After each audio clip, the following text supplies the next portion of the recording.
ये 2024 का क्वेश्चन है। इसमें कह रहा है कि P जो है वो ग्रेटर देन है। P means greater than. तो कहाँ है P?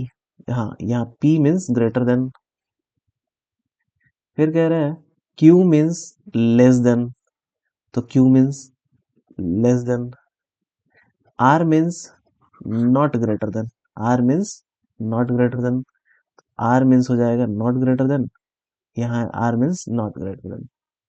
फिर कह रहा है S means not less than. तो S मीन हो जाएगा नॉट लेस देन। फिर कह रहा है T मीन्स इक्वल टू। तो ये हो जाएगा T means equal to. Okay okay.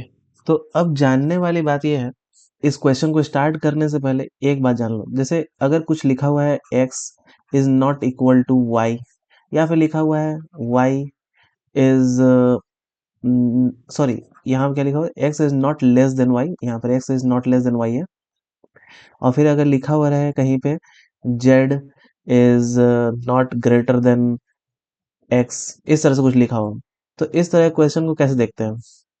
देखो, यहाँ एक मतलब हो सकता है कि देखो इसका मतलब क्या होता है ना कि not less than. Not less than का मतलब होता है ग्रेटर देन इक्वल टू।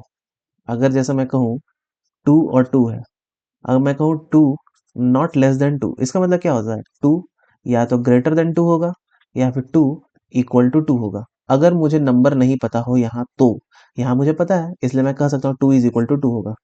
तो ठीक उसी तरह ये और कह रहा है, ये ग्रेटर देन और इक्वल टू होता है। ठीक है, इसका मतलब क्या कह सकते हैं? X is greater than equal to Y. इन दोनों में से कुछ भी लिख सकते हैं, इसका मतलब यही होगा। अगर मैं कह रहा हूं Z is greater not greater than x, इसका मतलब क्या हो गया? नॉट ग्रेटर मतलब लेस देन एक्स होगा, या फिर इक्वल टू एक्स होगा। इसका मतलब यही होता है। तो मैं कंक्लूजन में क्या कर सकता हूँ? जेड इज लेस देन और इक्वल टू एक्स। यहाँ और मैं कह रहा हूँ, याद रखना और एक इंपॉर्टेंट वर्ड है यहाँ पर।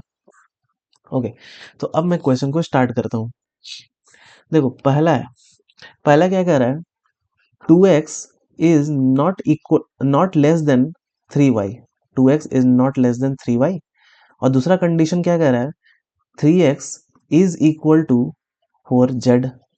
अगर कह रहा है कि अगर ये इतना है और अगर ये इतना है, तो 9y is greater then 8z होगा। ये बताना है कि अगर ये दोनों कंडीशन है तो ये होगा सही। तो अगर ये सही हो जाएगा तो हम कहेंगे कि ये स्टेटमेंट सही है। One only, two only, both one, neither one. ठीक है, तो ये देखते हैं ये सही है या गलत है अगर ये दोनों कंडीशन के अकॉर्डिंग। अब देखो, मुझे किसके किसके बीच रिलेशन फाइंड करना है? मुझे y और z के बीच रिलेशन फाइंड करना है, और इन दोनों में कॉमन क्या है? x। ठीक है, अब दो इक्वेशन, तीन वेरिएबल, इसका मतलब दो इक्वेशन सफिशियंट है इन दोनों के बीच रिलेशन एस्टेब्लिश करने के लिए। अब देखो, मुझे x को रिप्लेस करके दोनों इक्वेशन में y और z के बीच एक रिलेशन स्थापित करना है, तो मैं क्या करूंगा? सबसे पहले तो मैंने जैसा कि बताया, इसे मैं ऐसा लिख सकता हूँ 2x is greater than equal to 3y। Okay, अब देखो यहाँ पर मुझे x को रिप्लेस करना है, तो x की जगह मैं क्या ले सकता हूँ? यहाँ लिख सकता हूँ x is equal to 4/3z। और यही x का जो वैल्यू आया है मैं यहाँ पुट कर देता हूँ। तो 2 into 4/3z is greater than equal to 3y। अब क्या हो जाएगा? तो 8z/3 is greater than equal to 3y। इसी को मैं यहाँ लिख सकता हूँ 8z is greater than equal to 9y। ये मैंने 3 को यहाँ लेके चला गया तो मल्टीप्लाई हो जाएगा। तो यहाँ देखो मेरे पास क्या लिख सकते हैं? 9y is less than equal to 8z।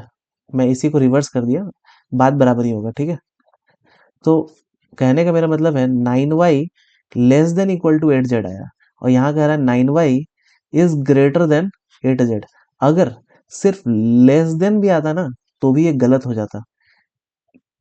ये मेरा 9y is less than equal to 8z है, और 9y is greater than equal to 8z। इसका मतलब ये स्टेटमेंट रॉन्ग हो जाएगा। ओके, कॉन्ट्रडिक्ट कर रहा है, जैसा मुझे चाहिए था वो नहीं मिल रहा है। अब मैं दूसरा देखता हूँ। ओके, तो दूसरा स्टेटमेंट में ये कह रहा है कि x जो है, ओके, x जो है वो लेस देन है 2y के, और y is not greater than z है। तो कंक्लूजन है मुझे, देन अगर ये दोनों कंडीशन है तो देन क्या होगा, x is not greater than z लाना होगा। अब चलो, अब मैं देखता हूँ मुझे किसके किसके बीच रिलेशन फाइंड करना है, x और z के बीच रिलेशन फाइंड करना है। और ये रहा x, इस इक्वेशन में रहा z यहाँ पर।